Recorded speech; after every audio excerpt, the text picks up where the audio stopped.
D'après les statistiques, nous mentons tous environ 2 fois par jour. Certains vous diront qu'on ne peut pas vivre sans mentir. Napoléon lui-même a dit que l'histoire est une suite de mensonges sur lesquels on est d'accord. Combien de fois avons-nous dit qu'on trouvait quelque chose beau ou bon juste pour éviter un conflit ou pour faire plaisir à quelqu'un? Combien de fois avons-nous dit qu'on n'avait rien fait pour éviter les problèmes? Mentir permet à tout le monde de se sortir d'une situation désavantageuse très simplement. Il suffit d'inventer. Mais encore faut-il savoir mentir, ne pas se trahir soi-même dès l'instant où un mensonge sort de votre bouche. Car la détection du mensonge est un sujet en vogue et des études sur les micro-expressions du visage sont possibles et transforment des hommes en des détecteurs de mensonges. Le monde du show business en a même fait 2 séries télévisées avec Lie to Me et Mentalist qui montrent tout l'engouement que le monde entier porte à la mystérieuse manière de repérer un menteur à l'œil nu en simplement analysant tous ses faits et gestes au moment où il vous parle. La question qui se pose donc est pouvons-nous mentir sans se faire détecter? On pourrait penser qu'au XXIe siècle, les réactions du corps n'ont plus aucun secret pour l'homme. Mais grâce à ce documentaire, nous verrons que l'homme a toujours des moyens de fausser la science et dissimuler un mensonge.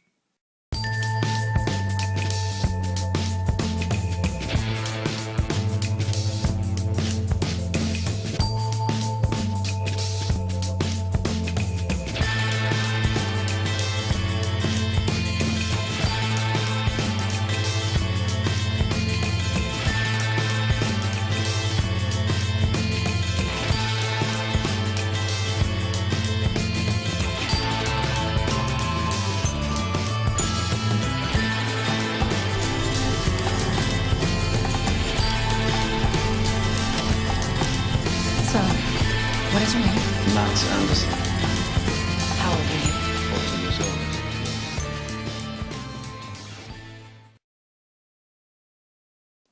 Lorsqu'une personne nous ment, nous pouvons tenter de détecter ce mensonge par plusieurs moyens. Mais penchons-nous d'abord sur les réactions du corps visibles à l'œil nu lors d'un mensonge. Le fax, ou en français système de codification des actions faciales, a été créé par le psychologue Paul Ekman en 1978. Il s'agit d'une méthode de description des mouvements du visage qui décompose des contractions ou décontractions du visage en unités d'action ou AU. Le système fax repose sur la description de 46 unités d'action, chacune représentée par un numéro.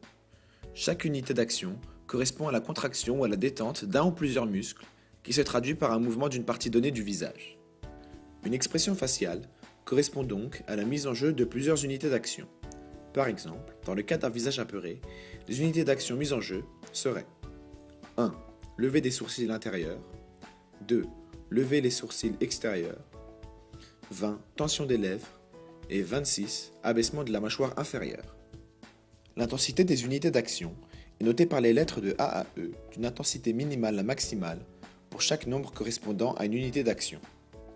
Par exemple, lors d'un interrogatoire, si un suspect dit qu'il n'a aucun problème avec la victime, mais qu'on peut lire un dégoût sur son visage, on pourrait donc suspecter qu'il ment. L'expression du dégoût s'exprime dans le système fax par 9, soit le plissement de la peau du nez vers le haut, 15, abaissement des coins externes des lèvres, et 16, ouverture de la lèvre inférieure. Ekman a aussi créé une école de formation à la lecture des micro-expressions d'un visage. Il serait par exemple possible de distinguer 2 types de sourires. Le sourire vrai, dit aussi sourire de Duchenne, involontaire, qui met en jeu les muscles zygomatiques majeurs et le muscle orbiculaire de l'œil. Ou le sourire faux, ou encore sourire social, volontaire, dans lequel seul le muscle zygomatique est contracté. Ce sourire pourrait par exemple apparaître lors d'un mensonge. Ainsi, la contraction des muscles, autour des yeux, distinguerait un sourire reflétant une émotion réellement positive d'un sourire de circonstance. Repérer une micro-expression est la chose la plus utile pour repérer un menteur. C'est une expression qui dure environ 8 dixièmes de seconde. We've tested Nous over les avons testés sur plus 15,000 de 15 people 000 personnes in all dans walks tous les of domaines life, de la vie, et plus de and over 99% 99% d'entre of eux them don't ne see les voient them. pas. Now, the one that, Celle qui fournit les amazingly résultats enough, les plus has had an concluants enormous payoff est l'une des plus communes que nous is one utilisons, of the most common qui est ones le we hochement de use, tête which oui is the head shake et non. yes and no. I just did this C'est is en actually réalité yes, oui et and non. this is no. But it Mais elle se occurs produit in a en une micro fraction de fashion. seconde. However, Cependant, That may only tell you Cela that peut the seulement person's nous indiquer concealing qu'une an personne emotion. dissimule une émotion. That's a lie. C'est un They're mensonge. telling you how they really feel, Mais cela ne veut pas but it dire may not tell qu'elle est you that they're coupable the d'un crime. perpetrator of a crime. C'est un exemple Terrible horrible, example, mais je but dois I have to l'utiliser. use it. My wife is found Ma dead. femme est retrouvée morte. I will Je be the serai le first premier suspect suspect, because, car malheureusement, regrettably, la personne la the plus person most susceptible de likely to tuer sa kill their femme wife est le is mari. the husband. But I love my wife. Mais j'aime ma femme. I didn't kill Je ne l'ai her. pas tuée. The police are La police wasting perd their son temps et ils time m'insultent. and they're insulting me. Le temps Time is passe et going ils ne by sont and pas they're à la not recherche du looking for the coupable. real Je person. pourrais être I furieux can be et dissimuler furious ma at them colère. and concealing Et my si anger. vous repérez ma colère And so dissimulée, if you cela spot ne my veut pas dire que concealed je anger, tue it ma doesn't femme. mean I killed my wife. Cela signifie It seulement only que je means that I'm dissimule ma concealing colère. my anger. Pour détecter le mensonge, on peut aussi s'intéresser à l'attitude générale de notre interlocuteur. Une personne qui tend à multiplier les mouvements parasites est nécessairement en conflit psychologique interne. Ainsi, une personne qui ment aura tendance à porter sa main vers son visage pour cacher sa bouche et à exprimer son stress en se rongeant les ongles, en jouant avec ses bagues ou en s'en grattant plus que de raison. Les personnes qui cachent la vérité ont aussi tendance à se raidir, à voir leurs gestes devenir moins naturels et moins amples. Le positionnement corporel évolue lui aussi. Les menteurs auront tendance à augmenter l'espace le séparant de son interlocuteur, mais aussi fuir son regard qui se dirigerait vers la gauche. Car en effet, en regardant vers sa gauche, l'homme fait appel à la partie droite de son cerveau, qui favorise l'imagination et donc le mensonge. La voix d'un menteur semblerait aussi varier trop soudainement de tonalité et de rythme. Le fait de se racler la gorge trop souvent et de ne laisser que très peu de blanc dans une conversation sont là encore des indices d'une tendance à modifier la réalité. Lorsqu'une personne ment ouvertement, des réactions multiples apparaissent dans l'organisme. Ces réactions possèdent toutes le même point de départ, le cerveau. En effet, lors d'un mensonge, tout être humain éprouve un sentiment de crainte et de culpabilité déclenché par l'activité du cerveau. Ce sentiment d'inquiétude varie évidemment en fonction de la gravité de la situation, qui implique une conséquence plus ou moins lourde et donc entraîne un état d'anxiété plus ou moins important chez la personne. Le cerveau humain est composé de 170 milliards de cellules, dont 90 milliards de neurones. Il est très complexe à étudier, mais peut être facilement divisé en 3 parties principales. Le cerveau reptilien, le cerveau limbique, ainsi que le néocortex. Afin d'expliquer les prémices d'un mensonge et ainsi repérer les parties affectées du cerveau dans une telle situation, nous étudierons simplement le cerveau limbique et le néocortex. En effet, le cerveau reptilien sert uniquement les fonctions vitales et automatiques à notre bon fonctionnement. Il gère ainsi la respiration, le sommeil ou encore dirige les fonctions sexuelles. Cette partie du cerveau n'intervient pas lors d'un mensonge et nous allons donc nous intéresser aux 2 autres parties qui détiennent un rôle précis. Le cerveau limbique entoure le cerveau reptilien et est la partie du cerveau étroitement liée aux émotions. Il a également un rôle essentiel dans la mémoire et la faculté d'apprentissage. Le cerveau limbique, indifférent à la logique, filtre et enregistre les émotions et les expériences d'une personne et lorsque cette personne est confrontée à une même situation, il fournit l'information au cerveau qui réagit en fonction de cette dernière. C'est donc grâce au cerveau limbique qu'on identifie les risques de douleur physique et morale, mais aussi les chances de joie et de plaisir ainsi que la déception. La réaction du cerveau limbique est très rapide et environ égale à 1 seconde. Si une personne en face de vous met plus de temps à réagir, il y a de fortes chances que cette réaction dite lente soit signe d'une réaction fabriquée et donc d'un mensonge. Prendre quelqu'un par surprise en lui posant une question très directe et se concentrer sur le temps de réaction de cette personne peut alors être un facteur très révélateur d'un mensonge. Concentrons-nous maintenant sur le néocortex. Cette partie représente la part la plus importante de notre cerveau. Elle assure les fonctions portant sur la réflexion, le développement du langage, de la pensée abstraite ainsi que l'imagination et la conscience, les commandes motrices volontaires et les perceptions sensorielles. Son rôle est donc lui aussi fondamental et se révèle très intéressant dans la quête du décèlement du mensonge. En effet, le néocortex est composé de 2 hémisphères cérébraux. L'hémisphère gauche représente le domaine du langage, de la parole, mais également celui de l'analyse. Il examine les informations et établit ensuite un lien logique. Il est aussi le siège de la notion du temps. En conséquence, le cerveau droit ne possède pas cette notion du temps et réagit différemment en fonction de la situation. Le temps paraîtra très long en attendant son bus, en étant en retard, et au contraire défilera très vite lors d'une activité appréciée chez l'individu. Chez 90% des humains, l'hémisphère gauche est plus développé que le droit. En En effet, il détermine et confère à l'individu la prééminence à la main droite et, en général, contrôle le côté droit. Cela se traduit donc par une majorité de droitiers dans le monde. L'hémisphère droit est quant à lui l'exact opposé. Il est le siège des images, de l'intuition créatrice, de l'émotion, ainsi que de l'imagination. Il est donc la partie du cerveau capable de créer un mensonge. Parmi la minorité de gauchers, on retrouve beaucoup de grands artistes, de sportifs, de musiciens ou encore de grands mathématiciens. L'ensemble de ces professions requiert des qualités créatives et sensibles, une capacité de vision d'ensemble ou de synthèse, domaine dans lequel l'hémisphère droit excelle.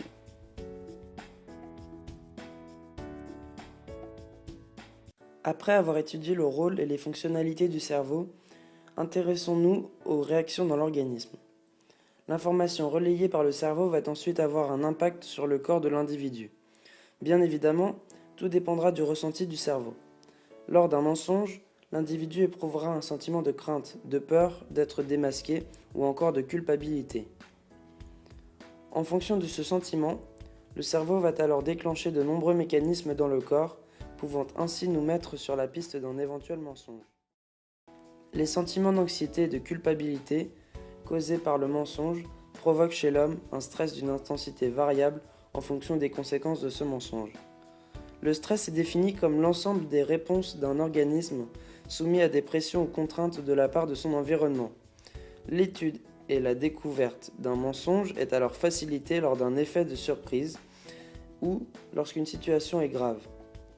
En effet, dans ce genre de cas, le stress sera décuplé chez la personne, réalisant les conséquences que ce mensonge entraîne.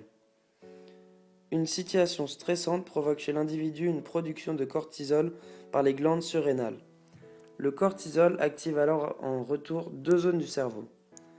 Le néocortex, qui réagit au stimulus stressant et ainsi provoque une réaction chez l'individu comme une tentative de fuite ou un acte violent. La seconde partie du cerveau en interaction avec le cortisol est l'hippocampe. Il se situe dans le système limbique et est censé apaiser l'état de stress ressenti par la personne. Cependant, si le stress est trop grand ou prolongé, l'hippocampe se retrouve saturé en cortisol et ne peut plus réguler ce sentiment. Le stress envahit donc le corps, engendrant des réactions dans l'organisme, nous permettant de déceler un mensonge.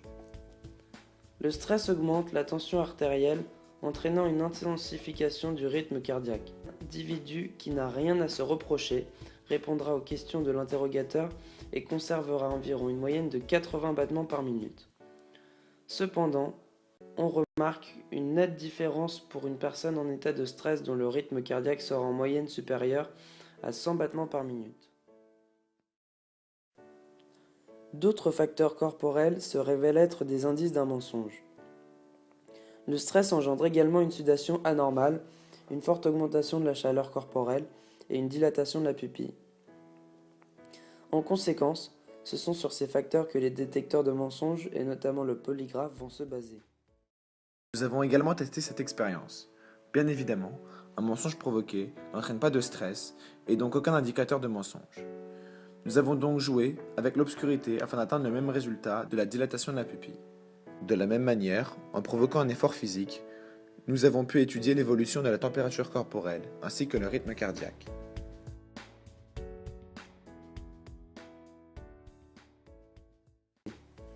Depuis des siècles, les hommes tentent de déceler la vérité et ainsi démasquer les menteurs. Au Moyen Âge, les interrogés avaient de la farine dans la bouche et ceux dont la bouche s'asséchait étaient considérés comme des menteurs. Depuis, les progrès scientifiques ont permis à César Lombroso, en 1885, de mettre au point le premier détecteur de mensonges qui n'était capable de seulement mesurer la pression artérielle. Avec le temps, ces appareils se sont développés et perfectionnés et sont de plus en plus fiables sans atteindre la perfection. Le polygraphe est, à ce jour, le détecteur de mensonges le plus perfectionné. Il mesure la pression artérielle et la conductance cutanée qui se caractérise par la transpiration. Ce détecteur, qui n'a aucune valeur judiciaire en France, en a dans certains pays, comme les États-Unis. Mais tous les détecteurs de mensonges possèdent la même faiblesse.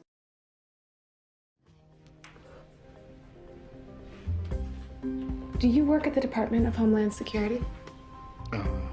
Yes. Uh-oh. Do you have black hair?